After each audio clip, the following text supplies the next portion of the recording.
Кайсы диндесиң? Атеистмин, прагматисттик атеист десек да болот. Адамдар динге муктаждык сезишет, а мен динге кайдыгермин. Аллах өзүн кимге көрсөтүүгө аракет кылып жатат. Ансыз да келечекти билет, бизди эмнеге жаратты? Жаратуучу бар болсо, ал өзү кантип пайда болгон? Эч нерсе жок болуп турса, өзүн кантип пайда кылган? Жоктон ушундай ааламды жарата албайт менимче, мындай такыр болушу мүмкүн эмес. Бул сөзүң менен Аллахты далилдеп койдуң. Ал бар эле, ал баарын жаратты. 1400 жылдан бери Курандын өзгөртүлбөгөнүн мага далилдей албайсың.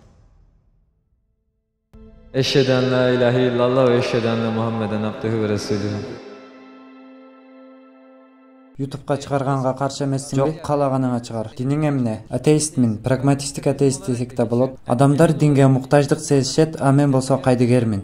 Мектеп учурунда бул нерселерди изилденип баштадым, агностицизмге багытталдым. Себеби ишене албайсың эч качан. Сага бир жаратуучу бар же жок деп да айта албайм, бар десем да сага далилдей албайм. Бир канча убакыт өтүп ойлондум, адам эмнеге дин карманыш керек? Жашаш үчүн сөзсүз бир динди карманыш керекпи? Дин ар адамда ар башкача, кантсе да бул бир идеология болуп эсептелет. Сен өмүрүңдү бир нерсеге арнап жатасың, арнаган нерсең жөнүндө билбесең, бул мага маанисиздей сезилет. Дүйнөгө бир жолу жараласың, аны да толук билбеген нерсең үчүн коротосуңбу? Ошондуктан дагы да тереңирээк изилдендим. Алгач бир канча китеп окуп, бир суроо окуп калдым. Ал жөнүндө көп ойлондум. Суроодо жараткан Аллах баардык нерсени, келечекти эзелтеден билет. Ушундай сыпаттарга ээ болсо, бизди эмнеге жаратты? Баарын билсе. Мен ойлонуп кээ бир мугалимдерден сурадым. Жоопторун айтышты, бирок канааттандырган жооп ала албадым. Ошондо бир кемчилик бар деп ойлодум. Ошентип анан сенин чечимиң өзгөрдү. Бул башталыш эле. Кийин да ар түрдүү суроолорго туш болдум. Булар башта айланткан нерселер, жөн гана жашоону кыйындаткан нерселер дедим. Суроо берсем болобу? Ооба. Эмне болсо чечимиңди өзгөртүп динге кайтасың? Мен 2 жылдан бери ушундаймын, эч нерсе өзгөртө албайт деп ойлойм оюмду. Мага кызыктуу болгон нерсе, сен мага буларды кантип ачыктайсың, кантип далилдейсиң? Эгер чындап далилдесең, мен кайра изилденип көрөм. Анда мындай кылалы, мен сага эң жакшы деңгээлде түшүндүрөм. Тагдыр жөнүндө ар кандай туура эмес түшүнүктөр бар. Тагдыр Аллахтын илими, Аллахтын өткөндү, бүгүндү жана келечекти билгендигин тагдыр деп атайбыз. Сен Аллах баарын билсе, анда бизди эмнеге жаратты деп жатасың? Аллахтын билүүсү менен кийлигишүүсүн биз чаташтырып жатабыз. Күндүн түрдүү түстөрү бар, туурабы? Бири сары, бири кызыл. Ушул сыяктуу эле Ал-Алим деген аты бар, Ал-Кадир деген аты бар. Ал-Алим аты билүүдөн келет. Ал эми Аллахтын кийлигишүүсү Ал-Кадир атына тиешелүү. Аллахтын жаратуу жана баарына кадыр болгон сыпаты Ал-Кадир Ал-Халик атынан келет. Бул бир өзгөчөлүк. Тагдыр маселесинде башыбыз кайсыл жерде айланат? Аллах билсе, анда бизди мажбурлап жатабы, кийлигишип жатабы деген маселе бири-бири менен чаташканда. Мындай десек да болот, илим билинген нерсеге баш ийет. Бир нерсени билүүм бар нерсеге жараша болот. Күндүн чыгуу убактысы белгилүү, 7:30да чыгат дейли. Календарда ошондой жазылып турат. Суроом ушундай: календарда 7:30 деп жазылып турганы үчүн күн ошол убакытта чыгабы, же күн ошол убакытта чыкканы үчүн календарга жазылып калдыбы? Илимий жактан карап жазылган. Демек, илим билинген нерсеге баш ийет. Аллахтын биздин кыла турган нерселерибизди билиши ар бир кыймылыбызга кийлигишет деген мааниге келбейт. Ал нерсени өзүбүз кылганыбыз үчүн Аллах алдын ала жазып койгон. Мен сени түшүндүм. Абдан жакшы жооптор. Баарын ачык билип туруп, эмнеге кылып жатат? Эмне кереги бар мунун? Анда мындай дейли, Аллах бизди эмне үчүн жаратты? Аллахтын бизди жаратуусу, өзгөчөлүктөрү жана сыфаттары маалым болушу үчүн. Мисалы, сен аябай жомартсың дейли, ушундай өзгөчөлүгүң бар. Менин жаныма келип, досум, мен сага бир белек бергим келет дейсиң. Бирок бирөө келип сага тоскоолдук кылса, бул туурабы? Албетте жок. Ушул сыяктуу эле Аллахтын өзгөчөлүгү, жомарт берешендиги, Жавват, Мутлак же башка аттарына карасак, Ражим, Хаким эмне кылса да эң кайырдуу, пайдалуу нерсени кылуу өзгөчөлүгүнө ээ. Башка өзгөчөлүгү Жавват, Мутлак, чексиз берешендик ээси. Аллах Таала да жоктон бар кылып бүтүн жаратылгандарга өзүнүн берешендигин сунуу, жакшылык кылуу үчүн ааламды, адамдарды жаратты. Бул дүйнөдө жакшылыктарды берген сыяктуу акыретте да чексиз неаматын сунуу үчүн. Бир сыпат ушуну талап кылат, башкача айтканда берешендик. Келтирген мисалыбыз сыяктуу жомарт адамга тоскоол болуп колдорун байлоо туура эмес, себеби бул сыпат ачыкка чыккысы келет. Аллах да жоктон бар кылды, себеби анын берешен аты бар. Ал жаратпашы да мүмкүн эле, бул бир тандоо. Айтканыбыздай эле, ал ишти эң пайдалуу жана кайырдуу кылуу сыпаты болгон Хаким, Мутлак. Демек адамдарды жаратуудан максат жакшылыктарын сунуу болгон, ошол себептен жоктон бар кылууну тандаган. Себеби бул Аллахтын сыпаттарынан. Макул, бир нерсе сурайын. Сөзүн башында айткан сыяктуу, мен берешен адаммын, ушуну сага далилдөөгө аракет кылып жатам, бирок мага тоскоолдук кылып жатышат. Туурабы? Бул жерде 3 адам бар: сен, мен жана тоскоол болгон адам. Аллах өзүн кимге далилдегенге аракет кылып жатат? Сыпаттарын бир гана өзү билет. Ансыз да себеби бир гана ал бар. Чыныгы кооздук да ушул жерде. Билесиңби, мисалы биз бири-бирибизге өзүбүздү көрсөтүүгө аракет кылабыз. Балким сен мага караганда күчтүүсүң же берешенсиң. Бул эгоисттик да болушу мүмкүн. Ооба, бирок бул адамга тиешелүү сыпат. Себеби биз окшошпуз, адамбыз, бири-бирибиз менен тартышышыбыз мүмкүн.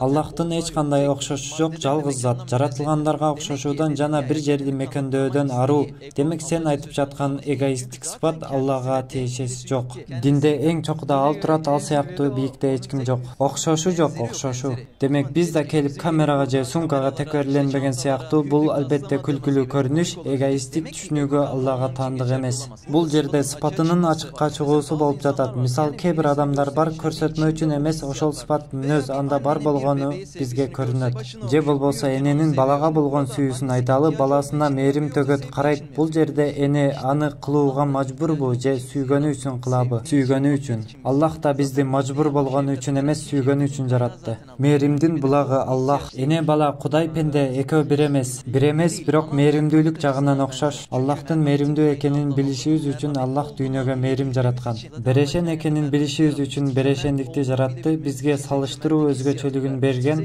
Салыштырып ой жүгүртүп Аллахты табаласың. Биздин жаралуу максатыбыз да ушул, салыштыруу менен Аллахты табуу. Эки түрдүү суроо берсем болобу? Биринчиси, Кудайдын башталышы жок, адамдын башталышы бар. Аллах убакыттан аруу болуп туруп, эмне үчүн ушунча убакыттан кийин берешендигин көрсөтүү үчүн адамдарды жаратты.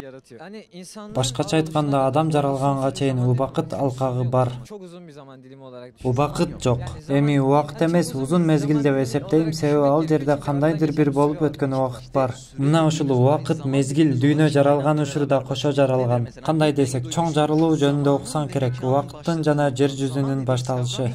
Убакыт деген түшүнүк чоң жарылуу менен башталган система. Ал заттын аракети менен байланыштуу. Демек ааламды жана убакытты жараткан зат убакыттан да ааламдан да мурда бар болгон. Жаратылгандарга окшобогондой эле Аллах убакытка муктаж эмес, ансыз да убакытты ал жараткан. Мисалы, телефонду жасаган адам ичиндеги эрежелерге тиешеси жок. Телефондун ичиндеги эрежелер телефонго гана тиешелүү. Ушундай эле Аллах ааламды жаратып, убакыт жана мейкиндик сыяктуу түшүнүктү ааламдын ичине койгон. Албетте Аллах убакытка көз каранды эмес. Убакытка муктаж болбогон зат үчүн күтүү, көптөгөн убакыт, кыска учур деген түшүнүктөр колдонулбайт. Жоктон эч нерсе бар боло албайт, тууган. Мисалы, алаканын бош көрүнгөнү менен көптөгөн атом бөлүкчөлөрү бар. Ушул сыяктуу жоктон мындай чоң ааламды жарата албайт. Мындай нерсе болушу мүмкүн эмес. Негизи бул сөзүң менен Аллахтын бар экенин далилдеп жатасың. Жок деген нерсе болбойт дедиң го, мына ал бар эле, ал жаратты. Токтосоң, булар айтылды. Аллахтын бар экенине ушул далилдер жетиштүү эмеспи? Сен айттың го, колумда абадан башка эч нерсе жок, абаны көрбөсөк да ал бар деп. Биз болсо материалдык, көрүнгөн ааламда жашап жатабыз, бирок биз айтып жаткан улуу зат булардан аруу, ушулардын баарын жараткан ал. Демек ааламды жаратууга кадыр болгон улуу зат бар. Жоктон эч нерсе өзүнөн өзү пайда болбойт, өзүн өзү жарата албайт. Демек мунун баарын жаратуу үчүн бир эрктүү жаратуучуга муктажбыз.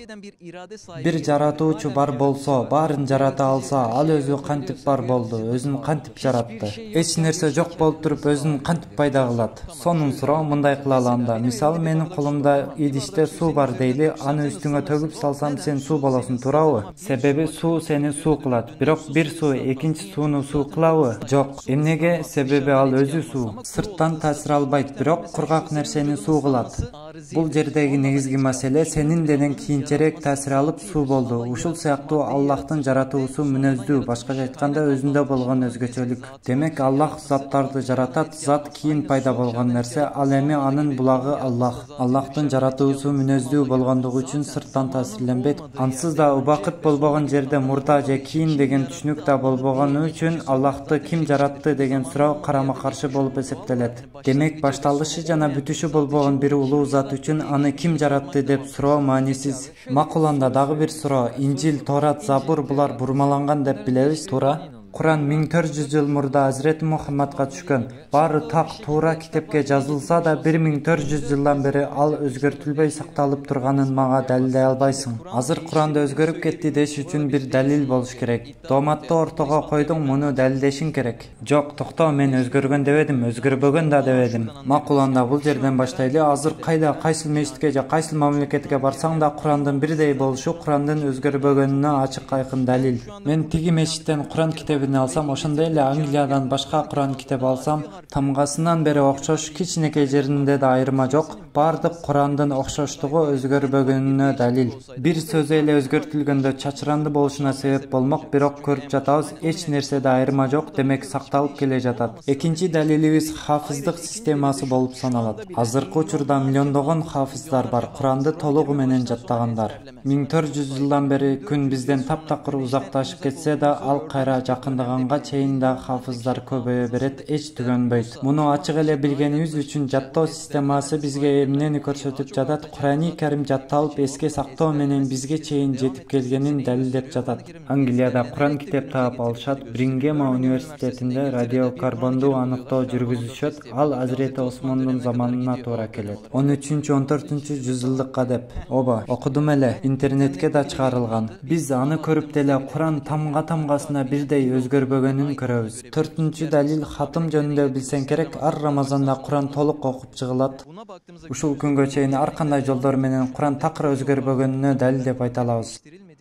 Мындайча айтайын, адам ойлонгон сайын туураны таба алат, бирок таба албагандар да жок эмес. Бул карама-каршылыктарга туш болгон кезде мен эмне кылууну билбей калам. Менин акылым буларды түшүнбөй жатат деп динден чыгып кетиш туура болобу? Бир хан учурунда жашап жатабыз дейли. Фатих Султан Мухаммеддин учурунда ар жерде Осман империясынын байрагын көрүп жатабыз. 4 жыл эч ким үйүнөн чыкпайт деген маалымат уктук. Бул маалымат акылга сыйбаган нерсе. Бирок бул Султан Мухаммеддин Осман империясын туура эмес башкарып жатат дегендик эмес. Ушул сыяктуу Кур'андын кээ бир жерлерин түшүнбөсөк, анын туура эмес экенин көрсөтпөйт. Ислам дини туура эмес дегенге болбойт. Динден чыгыштын кереги жок тууганым, ичинен изилденгени аракет кылабыз. 100 эшиги бар бир сарайды элестет. Эшиктердин кээ бири жабык болсо да, башкача айтканда түшүнө албаган нерселериң ал сарайга кирүүңө тоскоол боло албайт. Бир ачык эшик жетиштүү. Ислам сарайында түшүнбөгөн нерселериң бар болсо, эшиктерди ичинде туруп ачсаң болот. Абдан жагымдуу түшүндүрдүңүз. Чынын айтсам, эми дагы да изилденем. Дал ушул сонун маегиңиз себептүү дагы да көп изилденем. Балким эң туурасы ушул, айта албайм, бирок изилденем. Ичинен изилденсекчи бирге. Динге кире албайм, азыр чындап каалабаган учурда кирсем, андай ойлобо, себеби сен баарын түшүнүп турасың. Түшүнө албаган нерселериңди ичинен изилдейм деп жатасың. Ушул түшүнгөн нерселериң менен кир. Мисалы, васваса шайтандын бир оюну, а сен акылыңды колдонуп киресиң. Ошондуктан айтып жатам, биргеликте изилденели. Оба, анда болушу мүмкүн. Макул, анда. Эсиңдеби шахадат калимасы? Анчалык эмес, мен медреседе 6 жыл окудум. Анда чогуу жаңылайлы.